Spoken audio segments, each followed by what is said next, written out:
Mucho tiene que ver el tema minero con la presente entrevista, una persona que maneja y conoce el tema, el economista Alberto Acosta Borneo. Primero, muy buenos días, señor economista. Muy buenos días, un gusto estar con ustedes. Escuchábamos a la ministra hablar sobre el tema minero, pero antes de iniciar, vamos a hablar sobre un punto que nos ha tenido a los ecuatorianos muy expectantes y sobre todo parecen buenas noticias para nuestra economía. El precio del barril, el histórico, el referencial ecuatoriano, está ya en los $91, un valor que según sus propias expresiones, siguiéndolo en las cuentas sociales, en su red Twitter, es un valor que Ecuador no alcanzaba desde el año 2014.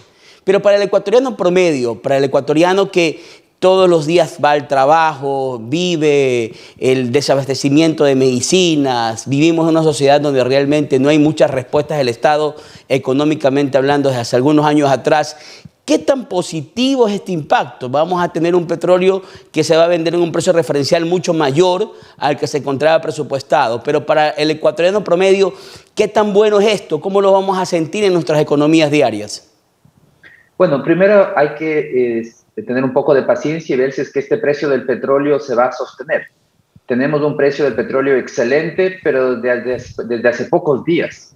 Si es que ese precio se mantiene durante el resto del año, van a ser excelentes noticias para el país. Pero puede ser también un tema muy coyuntural, especialmente por la coyuntura política internacional que está viviendo, el tema del conflicto entre Rusia y Ucrania y Occidente. Entonces podría ser que conforme se solucionen esas disputas, el precio del petróleo vuelva a caer. Ahora, supongamos que este precio del petróleo se mantiene. ¿Qué significa para los ecuatorianos? Significa un alivio importante por el lado fiscal. Hay que estar claros que estamos viviendo este momento las consecuencias de una economía recesiva, una economía debilitada por un exceso de gasto durante la bonanza. El país gastó demasiado, se acabó la bonanza petrolera y nos quedamos con un Estado agresivamente endeudado. En este momento estamos pagando esas cuentas que se adquirieron durante la bonanza. Todo ese endeudamiento al final del día se paga. Y entonces un precio del petróleo como el que estamos hablando en este momento ayuda a suavizar el problema del ajuste fiscal, ayuda a poner en orden las cuentas fiscales de una manera más suave y eso va a permitir al final del día, ¿qué significa para el ciudadano de a pie de la calle? Significa que verá más pronto una economía que comienza a andar, una economía que tiene más recursos, donde hay más oportunidades, se genera más empleo, etcétera. Entonces, es una excelente noticia este precio más elevado porque implica que el ajuste fiscal que nos heredó la bonanza es un ajuste que se va a poder hacer más rápido, siempre y cuando se mantengan políticas responsables y de poner en orden las cuentas fiscales. Economista, justamente, ¿no? Ojalá que la alegría en la casa del pobre esta vez se dure un poco más, porque tenemos que tener un respiro en lo económico. Sin embargo, de esto, en sus notas editoriales, en sus publicaciones, usted es un ferviente creyente que el Ecuador puede tener más ingresos en otras áreas no tradicionales, como por ejemplo la minería. Leyendo sus análisis y sus escritos, ¿no? Sobre todo sus manifestaciones en sus redes sociales.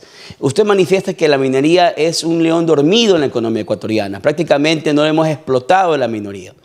Vemos que Ecuador tiene números todavía muy bajos, pero según sus proyecciones, Ecuador podría tener en la minería la respuesta de aquí al 2028, según sus predicciones económicas, superando el petróleo, el banano y al camarón.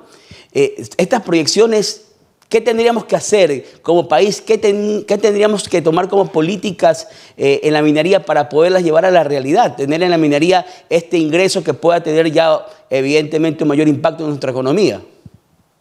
Bueno, vemos que la realidad es que el Ecuador tiene un potencial minero gigantesco. En el Ecuador se encontraron, por ejemplo, para poner en referencia, el segundo mayor descubrimiento de cobre en la última década se realizó en Ecuador. La mina más grande, el potencial más grande en cobre se encontró en el Ecuador. Entonces estamos hablando que el potencial de las minas en el Ecuador no es solo grande para el país, es grande para el mundo. Y eso hace que tengamos un potencial enorme. Solo veamos qué ha pasado en estos últimos 2 años.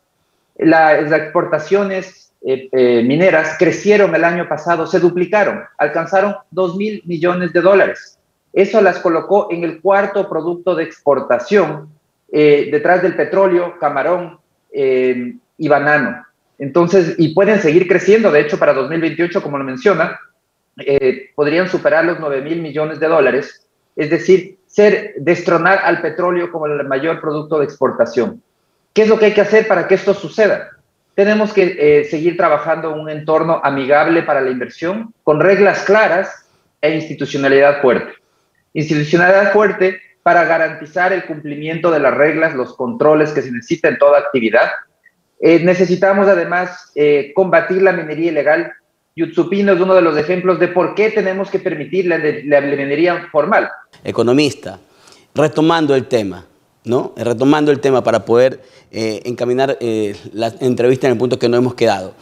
Vemos a Bolivia, vemos a Chile, vemos a Argentina. Viene la revolución del litio, la revolución del oro blanco del siglo XXI. Los carros, los vehículos, poco a poco hasta el 2040 dejarán de utilizar material fósil para poderse trasladar, para tener la combustión. Y vemos cómo los países vecinos se van transformando sus economías en algo más allá de lo que han tenido hasta la actualidad. Pero Ecuador, teniendo estos yacimientos de cobre, teniendo yacimientos de oro y plata, no camina. ¿Por qué nos cuesta tanto como país? Parece que es algo de idiosincrasia en el Ecuador el poder aperturarnos a la minería. ¿Qué sucede en el Ecuador? Bueno, lamentablemente nos gusta compararnos con los casos de fracaso y escogemos en el mundo los casos en donde se manejó mal la minería y decimos, eso puede ser el Ecuador. Lamentablemente, y esto ya es un tema de idiosincrasia, ¿por qué no nos comparamos en los casos de éxito? ¿Por qué no vemos los casos de la minería responsable, cómo ha generado ingresos y bienestar en infinidad de países en el mundo? Vemos que la minería en Chile representa el 12,5% del PIB. En el Perú representa 10,2% del PIB. En el Ecuador representa apenas 0,7% del PIB, a pesar de que tenemos minas a escala mundial de los mayores descubrimientos de la última década.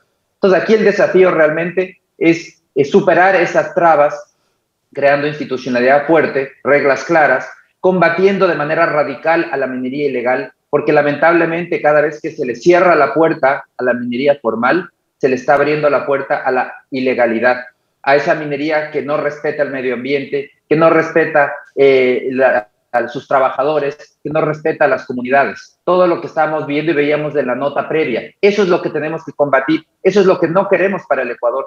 Lo que sí debemos querer es una minería formal que genera ingresos y que genera bienestar para los ciudadanos. El potencial minero del Ecuador es gigantesco. Los países vecinos han logrado sacar adelante su minería. El Ecuador está recién iniciando, está dando sus primeros pasos, pero que yo creo que podemos tener éxito si logramos crear esa institucionalidad sólida y esas reglas claras para la actividad minera que incentiven la atracción de inversiones. Economista, ya cambiando un poco de tema, vamos a entrar en el tema de la banca, porque también usted nos pone en alerta sobre un tema que me ha llamado profundamente la atención, el tema de la CFN, y una cartera en pérdida de 509 millones por créditos otorgados de manera política, digámoslo así, no técnica, que parecen prácticamente irrecuperables, no hay las debidas garantías, y estamos hablando que la CFN se va para el colapso. ¿Qué podemos hacer? Son números que realmente llaman poderosamente la atención porque es un tema que todavía no ha explotado en su magnitud, pero usted ya nos está advirtiendo, ¿no? Viene una cartera vencida y la CFN, ¿a dónde va y qué podemos hacer para solucionar y que no se nos haga más grande el hueco económico en este país? Vemos que lamentablemente la banca pública es otra de las víctimas del populismo económico, de ese que genera aplausos cuando reparte dinero alegremente, todo el mundo aplaude, todo el mundo felices. Lo que no se dan cuenta es que está malbaratando el patrimonio de todos los ecuatorianos. Y entonces eso es lo que sucedió durante la bonanza, se comenzó a repartir créditos subsidiados de todo tipo, entregar créditos aceleradamente. En el caso de la CFN, a partir de 2014, empezó un proceso de deterioro profundo a través de decisiones de otorgación de crédito políticas. Al final del día, esos créditos no se pueden recuperar y son capitales perdidos. El patrimonio que ha perdido, es decir, los recursos de todos los ecuatorianos de la CFN que se tiró a la basura, alcanza 500 millones de dólares. Es una pérdida gigantesca. Entonces, el desafío, yo creo que de aquí en adelante, es evitar que vuelva a ser presa la banca pública de estas decisiones politiqueras. Los políticos que quieren ganar votos repartiendo dinero que no les pertenece y que el público no se da cuenta que es malbaratando el patrimonio de todos los ecuatorianos. Entonces, ¿qué tiene que hacer la CFN? Tiene que volver a ser una banca de segundo piso, una banca que presta a cooperativas y a bancos, quienes a su vez colocan crédito a los clientes asumiendo el riesgo de esas operaciones. Entonces, la CFN no asume el riesgo de esas operaciones, asume quien presta el dinero al final del día, y de esa manera nos garantizamos que el dinero de la banca pública no siga destruyéndose, no siga regalándose, no siga perdiéndose, y siga perdiendo su patrimonio, como estamos viendo hasta ahora, que la banca sigue achicándose, la banca pública, por estas decisiones políticas, no técnicas, en la concesión de crédito. Exactamente, volver a ser una banca de segundo piso y no ser una banca de crédito directo. En cuanto al Banco del Pacífico, también usted tiene una postura bastante clara. Usted ve que es una oportunidad histórica para que entre un competidor internacional. Así usted lo ha manifestado, así usted se ha pronunciado favorablemente. Pero también dice y nos manifiesta que esto no ha sido posible por una serie de leyes que son proteccionistas. Háblenos un poco de aquello. ¿Por qué Ecuador, a diferencia de Colombia, de Perú, de Argentina, de los países de la región, no cuenta desde hace años, yo creo que serán ya más de 2 décadas, con un competidor internacional en lo que es banca? ¿Cuáles son estas leyes proteccionistas que nos impiden tener en el mercado banquero, en el bancario comercial, financiero ecuatoriano, a un competidor internacional de peso, uno de calibre, un peso pesado? Bueno, vemos que lamentablemente la legislación ecuatoriana, de manera inintencional, yo creo, trataron de limitar el poder de la banca, pero lo hicieron creando un mercado cautivo. Entonces la legislación ecuatoriana dice, un banquero no puede invertir en nada más que no sea banca. Esa era la intención. El resultado, ¿qué es lo que crearon? Crearon un mercado cautivo en donde nadie puede invertir en banca si es que no es banquero. Es decir, ¿quién puede ser banquero en el Ecuador? El hijo del banquero, el nieto del banquero, el bisnieto y el tataranieto del banquero. Nadie más. Porque nadie que tenga los recursos para comprar un banco va a poder invertir en la banca porque la ley lo impide. Dice, nadie puede ingresar a ser banquero. La banca es solo de los banqueros y de sus descendientes al infinito. Nadie más puede invertir en banca. Eso es lo que dice la legislación ecuatoriana. Entonces, el resultado es un mercado cautivo con poca competencia. Y todos sabemos qué sucede cuando hay poca competencia. Por eso es que la venta de Banco del Pacífico en este momento es una gran oportunidad para agregarle competencia a este mercado, para que venga un actor internacional de peso y que sirva como un enlace a los capitales internacionales, que vengan capitales internacionales a través de ese banco, que ayude a reducir tasas de interés al tener un enlace con el capital internacional y que, sobre todo, le ponga competencia al sistema financiero local. Ese es el gran desafío. Tenemos que seguir cambiando esas reglas que crearon ese mercado cautivo y abrir la competencia a la banca. La banca tiene que competir con la banca internacional y vamos a ver que los grandes beneficiados seremos los usuarios, con más crédito, mejores tasas de interés y mejores servicios. Economista Costa, justamente ya para finalizar una última pregunta, porque usted tocó un tema sensible y álgido, las tasas de interés. ¿Qué es lo que realmente indigna al ecuatoriano promedio y que siempre nos tiene en un estado de alerta, la mayoría con la banca? Pues pagan intereses muy pequeños a depósitos, a los ahorros, pero cuando uno va y toca la puerta por alguna emergencia, por poder montar un emprendimiento, los intereses son extremadamente altos. En una economía dolarizada, casi imposibles de pagar.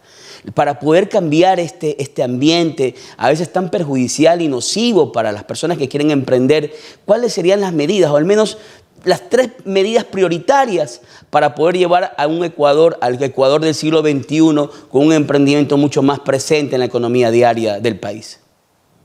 Bueno, las tasas de interés dependen de la cantidad de la oferta de dinero que existe en una economía. Necesitamos aumentar la oferta de recursos en el país, que haya más recursos. ¿Cómo hacerlo? El ahorro interno es escaso. Entonces tenemos que acudir al ahorro internacional. Tenemos que enlazarnos a los flujos de capitales, eliminar el ISD, porque el ISD es un impuesto que bloquea el flujo de capitales. Necesitamos liberar todos los flujos de capitales, permitir que ingresen capitales al Ecuador libremente, y vamos a ver cómo eso va a incentivar a que haya más ahorro, y si es que hay más ahorro, hay crédito más barato. Entonces, la primera es liberar flujo de capitales. Segundo, cambiar la legislación bancaria, abandonar esa legislación proteccionista y abrir la competencia a la banca. Que cualquiera pueda invertir en banca, que puedan entrar nuevos actores, eliminar esas barreras de entrada al negocio bancario y sobre todo que los actores internacionales puedan comprar también en el mercado local para que haya más competencia. Entonces, con más ahorro y más competencia bancaria, el resultado va a ser que al haber abundancia de ahorro puede haber unas tasas de interés más bajas. La única manera de reducir tasas es aumentando la cantidad de recursos que existen. Y esto requiere una tercera reforma, que es tener una legislación bancaria en base a los mejores estándares internacionales, las normas de Basilea. Hacia allá tenemos que ir, abandonar esas reglas proteccionistas arcaicas y pasar hacia una legislación con los mejores estándares internacionales, porque eso va a garantizar a los depositantes, no solo del Ecuador, de toda la región. Ecuador debería ser el centro de atracción de capitales de todo el sur, de todo Sudamérica, como en la actualidad es Panamá. El Ecuador tiene todo el potencial para ser un gran centro financiero, pero para eso necesita abandonar ese proteccionismo y esa legislación bancaria arcaica que tenemos en la actualidad. Economista, muchas gracias por compartir un café esta mañana con nosotros. Ha sido bastante claro, es una información que siempre nos sirve, ¿no? Es algo que viene directamente de un profesional que maneja cifras, proyecciones y que nos da un panorama alentador en cuanto a un Ecuador que tiene que crecer y tiene que ir de la mano con el progreso. Muchas gracias, economista, por habernos acompañado esta mañana. Muchísimas gracias, siempre es un gusto.